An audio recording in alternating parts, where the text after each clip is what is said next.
लोकसभा चुनाव से पहले बसपा के अंबेडकर नगर से सांसद रितेश पांडे ने पार्टी से इस्तीफा दे दिया है। उनके पार्टी छोड़ने की बातें काफी समय से हो रही थी। कई दिनों से चली आ रही अटकलों के बीच बसपा सांसद रितेश पांडे ने रविवार को पार्टी छोड़ दी। उन्होंने बसपा प्रमुख मायावती को भेजे पत्र में कहा कि लंबे समय से ना तो पार्टी की बैठकों में बुलाया जा रहा है और न ही नेतृत्व स्तर से कोई संवाद हो रहा है। उन्होंने कहा कि मैंने आपसे और वरिष्ठ पदाधिकारियों से वार्ता के बहुत प्रयास किए, लेकिन परिणाम नहीं निकला। पार्टी को मेरी सेवाओं की जरूरत अब नहीं है। पार्टी से नाता तोड़ने का निर्णय भावनात्मक रूप से कठिन है, लेकिन अब कोई और विकल्प भी नहीं है। रितेश ने आग्रह किया कि तत्काल प्रभाव से उनका इस्तीफा स्वीकार कर लिया जाए।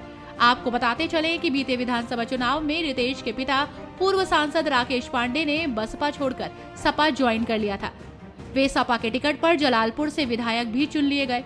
इसी घटनाक्रम के बाद बसपा प्रमुख रितेश से भी नाराज चल रही थी। उन्हें पार्टी के संसदीय दल के नेता पद से हटा दिया गया।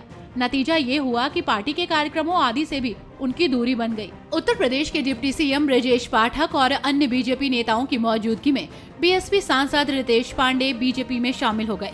आज सुबह ही रितेश पांडे ने बीएसपी से अपना इस्तीफा दिया था। आदरणीय नड्डा जी से और उसके उपरांत प्रदेश अध्यक्ष जी से, इन सभी से निरंतर पिछले कुछ दिनों से चल रही है और मैंने सदस्यता को देखते हुए आपके इस्तीफे के बाद ही कई ट्वीट्स भी आए हैं मायावती जी के। क्या आपने उनको देखा है? कहीं ना कहीं वो नाराज दिखाई दे रही हैं आपके इस फैसले के बाद से। देखिए, बहुजन समाज पार्टी ने मैं पिछले 15 साल से बहुजन समाज पार्टी के नेतृत्व में काम करता आया और मुझे बहुजन समाज पार्टी से तमाम कुछ सीखने को भी मिला है और तमाम पदों पर मुझे बहन कुमारी मायावती जी ने उसका नेतृत्व करने का भी प्रदान किया है, चाहे एमएलए रहा हूँ और चाहे सांसद। उनकी सोच पर और उनकी गतिविधियों पर मुझे कुछ कमेंट नहीं करना है। मुझे जो विस्तार से अपनी बात रखनी थी वो मैंने अपने पत्र के माध्यम से आप सभी के पास वो उपलब्ध है और उससे मुझे लगता है कि ये पूरी तरह से साफ है कि मैंने अपनी सदस्यता से बहुजन समाज पार्टी की क्यों त्याग पत्र दिया। प्रमुख रूप से क्या कारण रहे हैं? हमेशा से ये सवाल उठता है टाइमिंग को लेकर कि ये लोकसभा की टाइमिंग है, इस वक्त आप ज्वाइन कर रहे हैं। अगर आपके मन में विकसित भारत की परिकल्पना थी, आप मोदी जी के योजनाओं से प्रभावित थे, आगे आप बढ़ना चाह रहे थे, तो आप लोकसभा चुनाव से पहले क्यों नहीं आए? लोकसभा चुनाव के दौरान क्यों आए? देखिए, जो कुछ भी मेरे क्षेत्र में हो रहा है वो पिछले 5 साल के कार्यकाल और इन 5 सालों में जो सारी चीजें हुई है उसको देखते हुए ये एक दिन के अंदर नहीं हुआ है।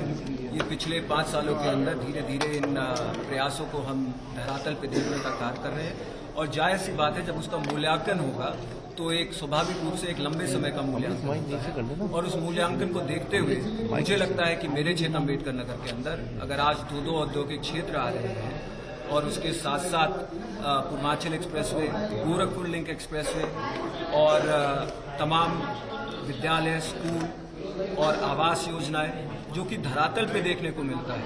अयोध्या का मंदिर, राम मंदिर, जो उसको कनेक्ट करते हुए जो 4 लेन बनारस तक जा रहा है वो भी मेरे क्षेत्र से जाने का कार्य कर रहा है और उसके इर्द गिर्द हमें विकास देखने को मिलता है और लोगों की आर्थिक स्थिति में, किसानों की आर्थिक स्थिति में, गरीब, वंचित, दलित महिलाओं की आर्थिक स्थिति में हमें कहीं ना कहीं ये देखने को मिल रहा है कि ये सारी की सारी योजनाएं और ये सारी की सारी नीतियां उनके जीवन स्तर को बेहतर करने का कार्य कर रही है और ये निरंतर हमारा उद्देश्य रहा है, हमारी लड़ाई रही है, वो यही रही है कि अम्बेडकर नगर के लोगों को लेकर के, प्रदेश के लोगों को लेकर के, वंचित, दलित, पिछड़े, आदिवासी समाज के लोगों को लेकर के, महिलाओं को लेकर के हम उनको आगे बढ़ने का काम करें और उनको विकसित होते हुए देखें और ये सारी चीजें हमें जमीनी स्तर पर लेकर। आपको बता दें कि बीते दिनों पीएम नरेंद्र मोदी ने उन्हें लंच पर भी आमंत्रित किया था। रितेश पांडे के इस्तीफे पर मायावती का रिएक्शन सामने आया है।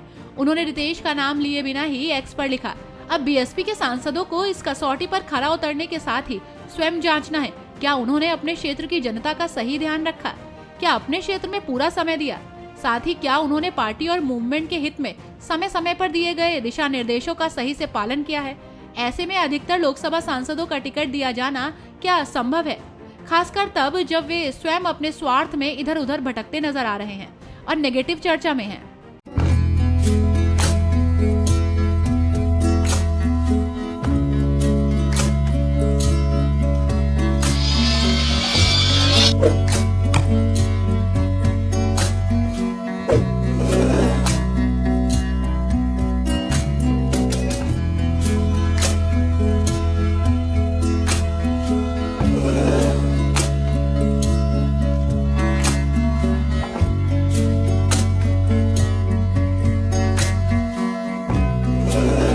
है।